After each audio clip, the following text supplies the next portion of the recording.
What happens when a preacher known for fire, authority, and no-nonsense truth steps to the pulpit and delivers a sermon that leaves some shouting, others silent, and a few deeply uncomfortable? On sermon night, Pastor John Hanna didn't just preach. He challenged mindsets, exposed spiritual complacency, and released a word that's now sparking serious conversation inside and outside the church. Stay with me, because what was said that night is not what many people were expecting. Now let's talk about why this sermon night with Pastor John Hanna has become such a hot topic. This wasn't a routine service or a recycled message. Pastor Hanna came to the pulpit with intention, and from the opening moments, it was clear he was carrying a word meant to confront, not comfort. Known for his bold delivery and uncompromising stance on holiness, discipline, and spiritual authority, he set the tone early that this message would demand attention and response. In this video, we're breaking down exactly what Pastor John Hanna said, why his words landed so heavily in the room, and why clips from this sermon are now circulating online with mixed reactions. You'll hear about the key statements that drew loud amens, the moments that created visible tension, and the biblical foundations he used to support his claims. This isn't speculation or exaggeration. We're walking through the actual themes, scriptures, and challenges he presented. We'll also explore why this sermon resonates so strongly right now, especially in a season where church leadership, accountability, and spiritual authenticity are under intense scrutiny. Was this simply a mighty word delivered at the right time, or did Pastor Hanna intentionally press into areas many churches avoid? Because once we move into the core of his message, the sermon takes a turn that forces every listener to make a decision, and that moment is where everything changes. Before Pastor John Hanna even opened his Bible, the room was charged with anticipation. This wasn't your typical Sunday service where people casually drift in and take their seats. Sermon night had been promoted as a special event, and the congregation knew it would be different. By the time the worship team concluded, the energy in the sanctuary was palpable, a mixture of expectation, reverence, and a quiet tension. People were on their feet, hands lifted, some already moved to tears, sensing that something significant was about to happen.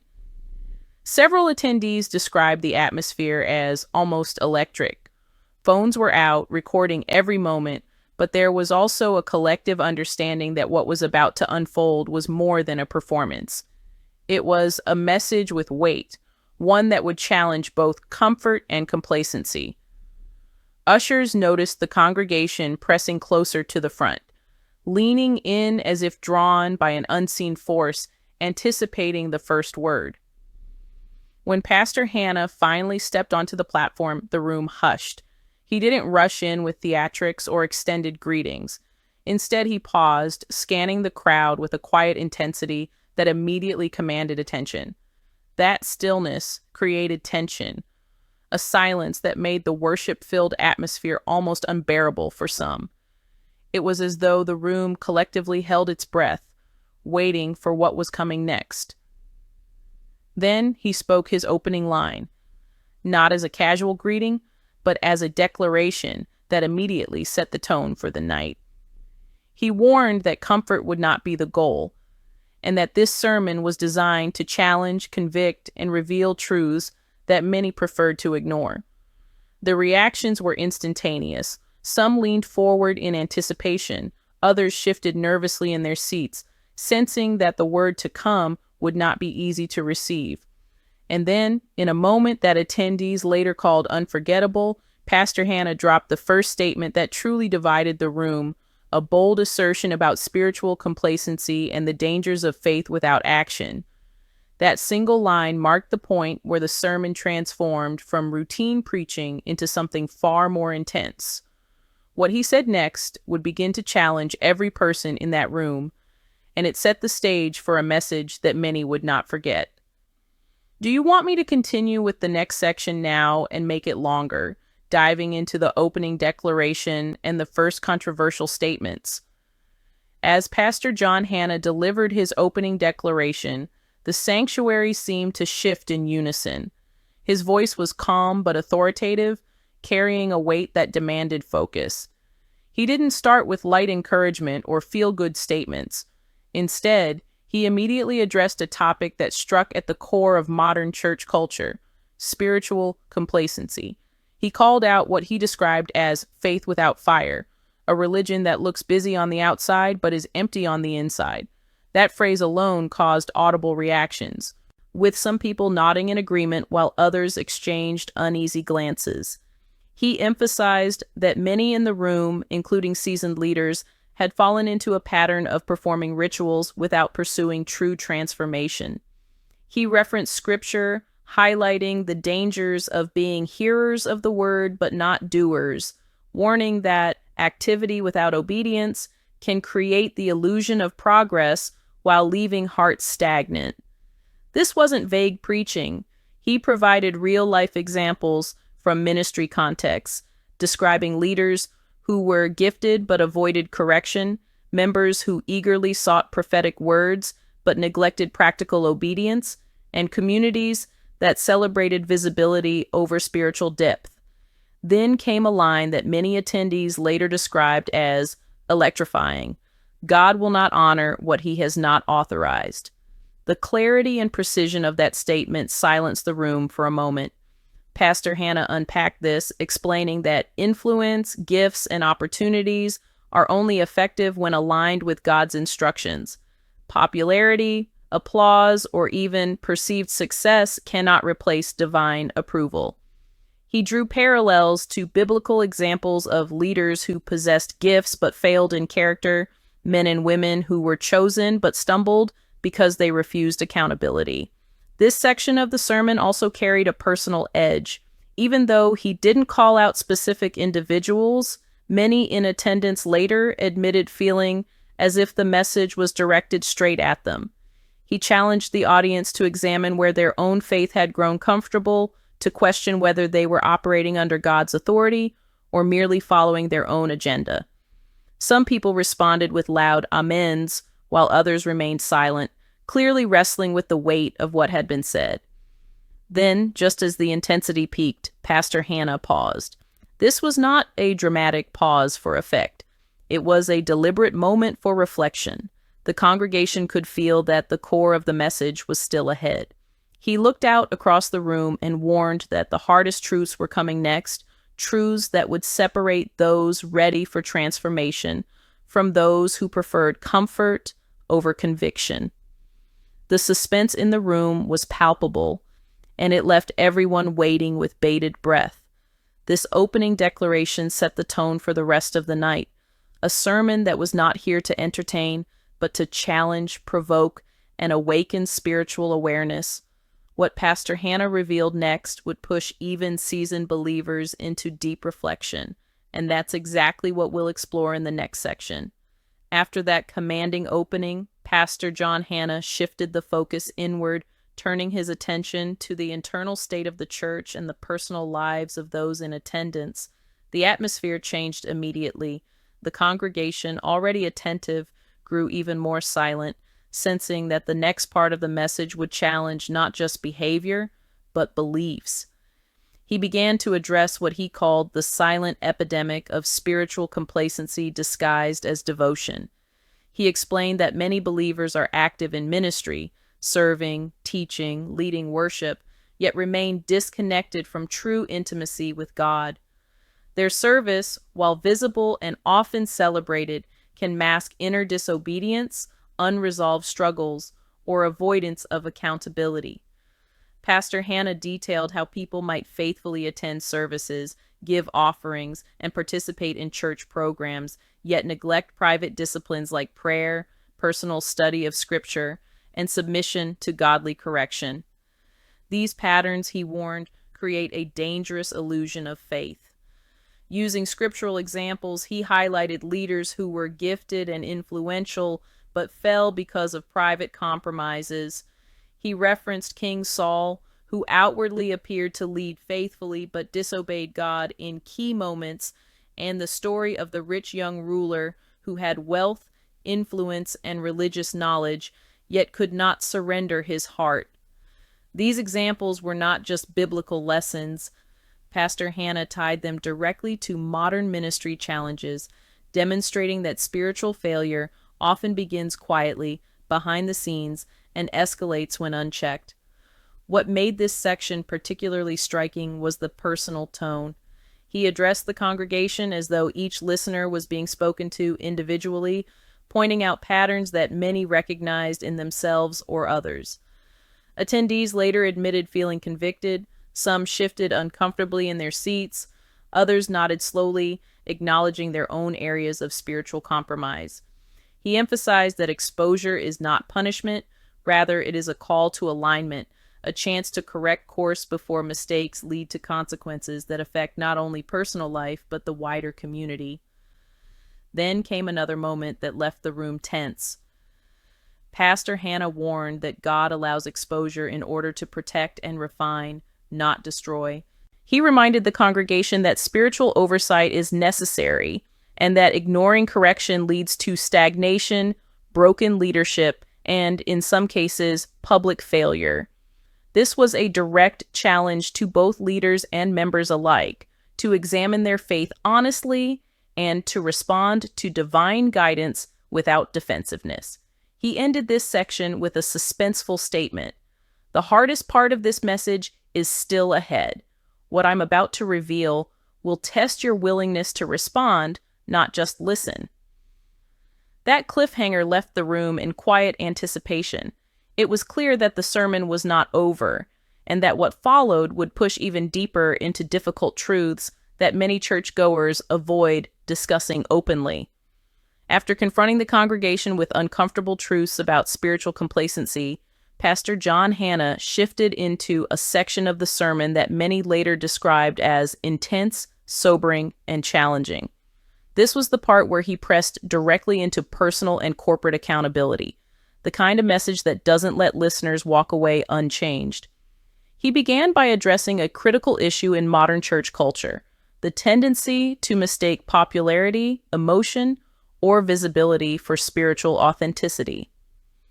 Not everything that looks anointed is approved, he stated firmly, scanning the room to ensure every listener felt the weight of his words.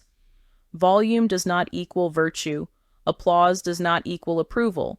High attendance does not equal holiness. He explained that social media trends, viral moments, and large audiences often create illusions of success, but without alignment to God's principles, influence can become dangerous, even destructive. This statement created a visible tension in the room. Some attendees responded with enthusiastic amens, nodding in agreement, while others visibly stiffened, clearly wrestling with the implications. Pastor Hannah acknowledged this division openly, pointing out that truth has a way of drawing both affirmation and resistance, and that the measure of spiritual maturity is how one responds when confronted. He then directed the message toward leaders specifically, emphasizing that influence increases responsibility, not privilege. He warned that unchecked authority, isolation, and the avoidance of correction are the fastest paths to spiritual failure. Without oversight and accountability, even the most gifted leaders risk falling into patterns of pride, deception, or disobedience. He referenced biblical examples, including Aaron and Moses' challenges with the Israelites, to illustrate that leadership always comes with accountability, both to God and to the community one serves. Pastor Hannah didn't stop with leaders. He also spoke to members, urging them not to idolize personalities or platforms. He explained that faith anchored in people rather than God will inevitably crumble when the person falters. This message struck a nerve in a time when church scandals and leadership failures dominate headlines, and it forced many attendees to reflect on their own loyalties, expectations, and discernment. Then, in a moment that left the room completely silent, he issued a warning that felt prophetic. The season ahead will reveal what has been hidden. What looks solid may crumble, and what has been concealed will come to light. You must prepare your heart to respond with truth, humility, and obedience. The pause that followed allowed the weight of that statement to sink in, and many in attendance later described feeling a mixture of awe, fear, and conviction. He ended this section with another cliffhanger, hinting that the final part of the sermon would reveal a pathway forward, a way for both leaders and members to move from exposure and conviction to transformation and spiritual alignment. The anticipation was tangible, leaving the congregation on edge, eager but unsure of what was coming next. As the sermon approached its conclusion, Pastor John Hanna returned to the pulpit with a presence that seemed even more intentional than before. The room had grown heavy with reflection, and the congregation was visibly divided, some leaning forward in anticipation, others sitting in quiet contemplation, grappling with the weight of what they had just heard. The final portion of the sermon was not about entertainment or applause. It was a challenge, a call to action, and a summons to genuine transformation. He began this segment by asking a piercing question: do you want comfort or do you want truth? That question hung in the air like a tangible force. He explained that while comfort feels good in the moment, truth demands obedience, humility, and alignment with God's will, even when it is uncomfortable. Pastor Hanna emphasized that many believers mistake fleeting emotions or impressive moments for spiritual breakthroughs, but real transformation occurs in private, in discipline, and in consistency over time. He then outlined the cost of receiving a mighty word. According to him, it is not measured by the number of people standing or shouting, but by how lives are changed afterward. He cited scripture about faith without works being dead and highlighted how personal surrender and accountability are critical to sustaining spiritual growth. He reminded the audience that prophetic words and sermons are not ends in themselves. They are catalysts, and each person must respond with tangible obedience to see true results.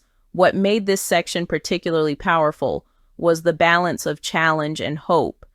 Pastor Hanna did not stop at exposing flaws or warning of consequences. He offered a vision of what could happen if the congregation responded rightly. He described a church and a life aligned with God's principles, marked by integrity, humility, and authentic influence. The imagery he used painted a picture that was both inspiring and sobering, a reminder that the path to spiritual maturity is demanding but rewarding. Throughout this final charge, emotional responses were evident. Tears flowed from some, while others nodded slowly, silently wrestling with the personal implications. Some audience members admitted later that this portion of the sermon felt almost like a mirror, reflecting areas of their lives they had been avoiding. Others felt challenged to step into leadership, accountability, and personal discipline with renewed seriousness. Then came the climax of the sermon, a statement that would linger in minds long after the service ended. This night is a turning point. The choice is yours. Continue in comfort, or embrace the truth that transforms. There is no middle ground. The room fell into a hushed silence as the weight of the words settled on each individual. It was a moment of tension and decision, a cliffhanger, not just for the sermon, but for the spiritual trajectory of everyone present. Finally, he closed with prayer, but even the prayer carried the same intensity and urgency. It was a call for courage, alignment, and obedience.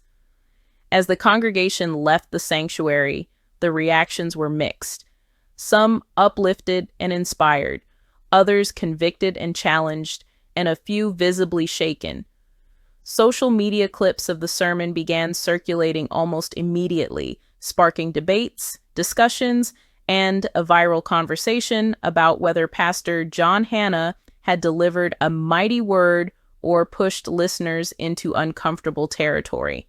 This final charge was the culmination of the night's message, a deliberate, bold, and unflinching call for transformation over comfort, obedience over popularity, and truth over convenience.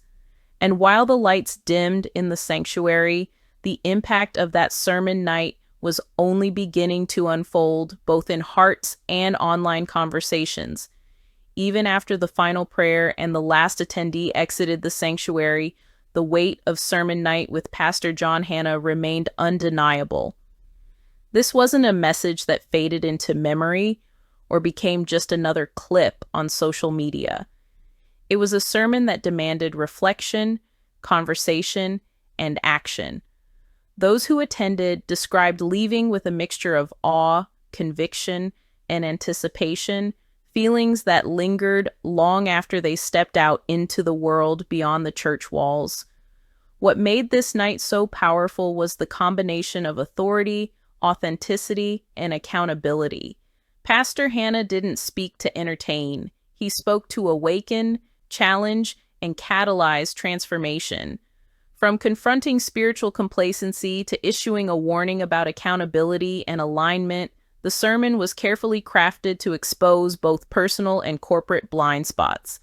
He reminded leaders that influence comes with responsibility and reminded members that faith must be anchored in truth, not personalities or viral moments. Social media quickly amplified the impact. Clips from the sermon began trending, with viewers debating whether Pastor Hanna's message was prophetic and necessary or confrontational and uncomfortable. This digital ripple extended the reach of the sermon far beyond the physical congregation, showing just how deeply a powerful word can resonate when it challenges the status quo. People who hadn't been present in the room were now joining the conversation, weighing the implications and examining their own faith in light of the message. The key takeaway from this night is simple yet profound. True transformation is never convenient. It is not measured by applause, emotional highs, or online virality. It is measured by obedience, humility, and the willingness to confront areas of life that are uncomfortable. Pastor John Hanna delivered a message that reminded everyone, leaders and members alike, that the path to spiritual growth is demanding, but the reward is authentic, lasting change.